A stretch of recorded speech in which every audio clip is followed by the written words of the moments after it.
Même si la température moyenne est correcte, une trop grande différence de température entre les pieds et la tête n'est jamais confortable. Avec une hauteur standard, la température des émetteurs de chauffage a un impact limité sur le confort. Mais pour les pièces à forte hauteur sous plafond, il vaut mieux une distribution du chauffage par rayonnement à faible température pour éviter le phénomène de chaleur ascendante. La surisolation de toutes les parois opaques et vitrées est fondamentale pour éviter un différentiel de température entre les pieds et la tête.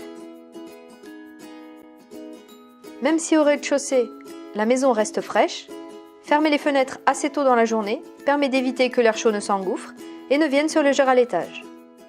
Pour atténuer et retarder suffisamment la chaleur entrant, l'isolation sous rampant doit être suffisamment dense pour présenter un déphasage d'environ 10 à 12 heures. La nuit, la chaleur sera évacuée très efficacement en créant un courant d'air ascensionnel du bas vers le haut. Comme l'air chaud naturellement monte, le fait de positionner des émetteurs de chaleur en hauteur va pas du tout être idéal en termes de confort puisque la chaleur va pas descendre toute seule. Au départ, c'est plutôt une idée de l'architecte pour des raisons esthétiques, ce toit végétalisé.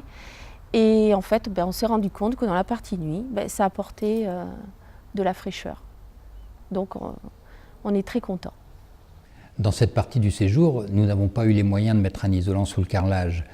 Pour éviter la sensation de froid qu'on a eu le premier hiver, nous avons posé des tapis. Depuis, on se sent beaucoup mieux, c'est beaucoup plus confortable. Pour que la maison ne se réchauffe pas trop vite en été et ne se refroidisse pas trop vite en hiver, de nombreux isolants sont disponibles, à choisir selon leur épaisseur, leur densité et leur capacité thermique. Pour aller plus loin sur le sujet, le CAUE vous propose un panel de support pédagogique.